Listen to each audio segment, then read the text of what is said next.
and something that I think about a lot with Lizzo's manager. So, story time, friends.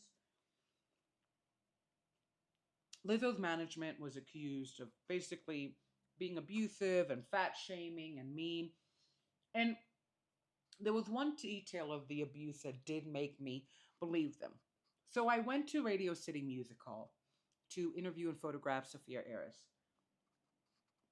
It's very common for bloggers to kind of ask for the artist that comes before the main act so that then they could say, I'm going to ask for Sabrina Carpenter, who's touring with Taylor Swift, so I could technically review Taylor Swift. Like, I'll review Taylor Swift.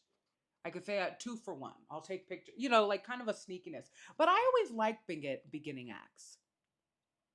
And I'm not going to work more than what I have to work. Lizzo's going to get covered. It's fine. I really wanted to meet Sophia, and she's her DJ. And I always found it curious because I had met some artists that worked with Lizzo before she had been really big, and they kind of were like, I guess she's too big for us now. And I thought, yeah, I mean, okay. I always give grace to people's journeys because, it's a hard lesson to learn, and it's one that my ego particularly hates. You don't have to take me with you. That was something that I learned because of my dad, unfortunately. He got rich, he got sober, and he got rid of me. And he promised me one day I'm going to get clean, one day I'm going to make it up, and he actually put me in student debt, called me a bitch, and left. And it is what it is, unfortunately. It's something that I have to heal. But in terms of how much loyalty do you owe somebody who helped you? They chose to help you. It's a horrible, horrible, very twisted mentality. I hate it. And it's not one I'm going to live by. But I'm not going to choose the people that do. I tell you that. Anyway, long story short, she said something about how, like, there was this very strange passive aggression in terms of the suit, mentioning how there was just this overwhelming feeling that they didn't have to say what they wanted, but they certainly heavily implied it. They didn't have to call you disgusting, but they certainly looked at you like that. And I mentioned that because I went to go Radio City Music Hall to review, interview, and photograph Sophia Eris, who was the DJ of Lizzo. And entering Radio City Music Hall, you might as well have to, as press, you might as well prove whether or not you're a citizen. I mean, at least for me, I had to give proof of email that I was in contact with Sophia's publicist. They had to put me on a list. I had to give 2 forms of ID. I had to give a proof that my website actually exists, for which I was reviewing her. Diandra reviews it all. Hey, check it out. Still there. And it was like, it was, it took me 30 minutes. I almost missed her performance just for how long it took me to find the damn, because it's like a little crevice in the back. It's, you might as well, the press entrance is, it might as well be located in Diagon Alley. No wonder they asked people just meet us in the front. Like, the actual behind the scenes door to Radio City Music Hall is secretly a passageway to Narnia. Long story short, I get there. I finally find it. I go through security. Then I go through this, task of proving that, yes, I am indeed the one and only Diandra. Finally gets approved. I go in, and lo and behold, to my absolute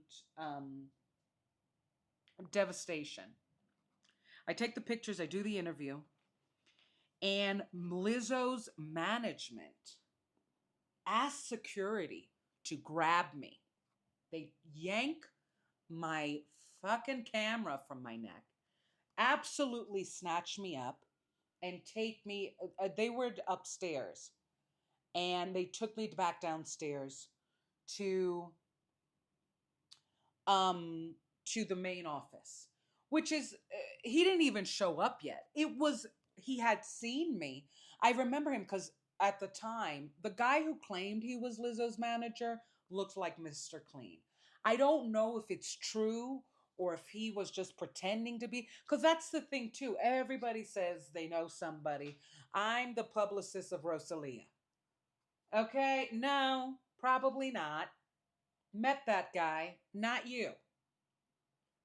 Um, but he looked at me, and I'm always smiling. I'm like, and then next thing I know, security grabbed me and brought me down. And then he comes down like freaking Dr. Evil. And he's like, "You're not allowed to be back there. We're going to smash your camera and I'm calling the cops." And it was so immediately threatening. Like immediate. Like no breath. And I thought, what the reason I bring up how hard it is to get backstage to Radio City Music Hall is because it is like there's no sneaking. There's no sneaking. It's not even like formatted in a way for you to quietly sneak in. Like people will see you sneaking in. And I'm there like I'm 6 feet tall. Okay. I have been chunky all my life. At the time, interesting point, I was fat. I was very, very fat at that time.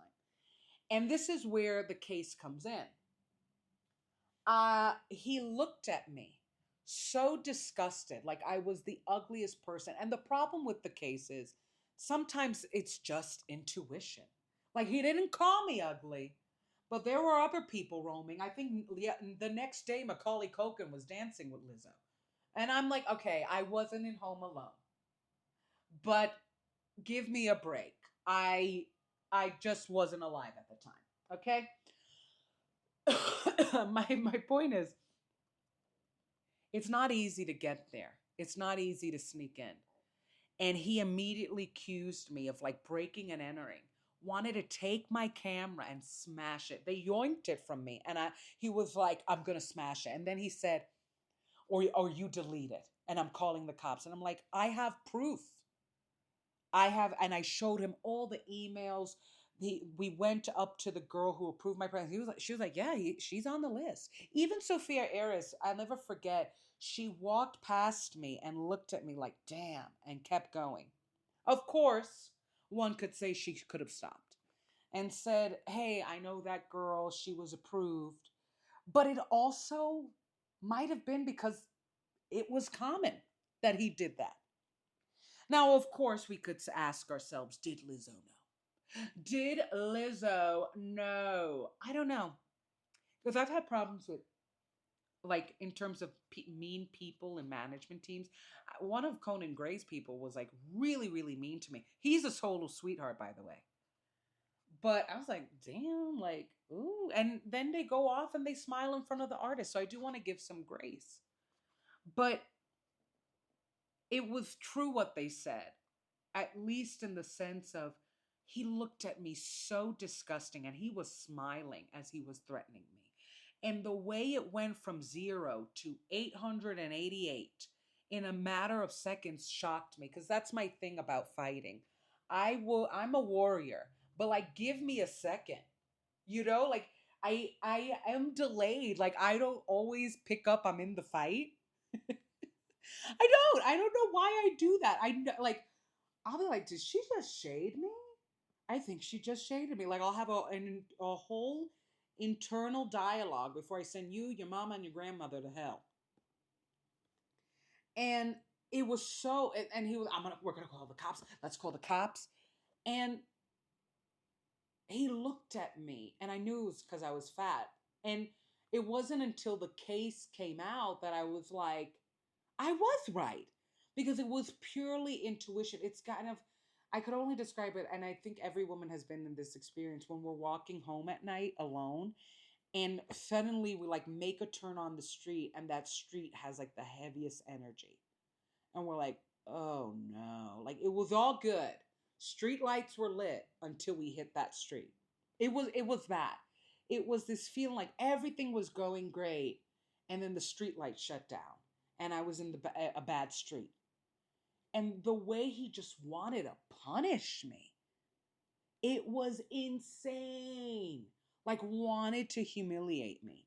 And that's the thing why I think a lot of artists, there's a lot of there's this idea that the industry is the most uninclusive place in the world. And I think what surprises me is how surprisingly inclusive it is for how much it loves to be exclusive. What happens in the industry is it's very easy to enter, extremely difficult, nearly impossible to rise.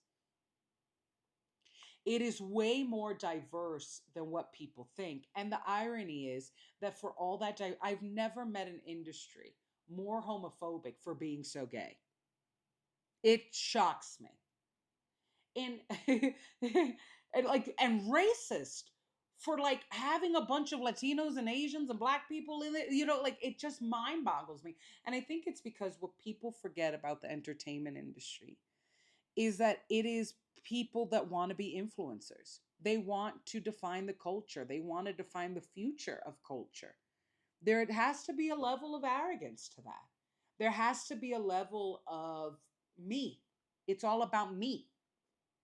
And even when you think of your community, you're only thinking about how you can commodify that community so that you can make money in its honor. Like, okay, Kuro. Sure, Jan. Sure. And I think that's why when people like call out the industry, I'm like, go to bed. Because there's worse. Work at an NGO, work at the Red Cross, babies, and you'll see some real greed veiled as charity.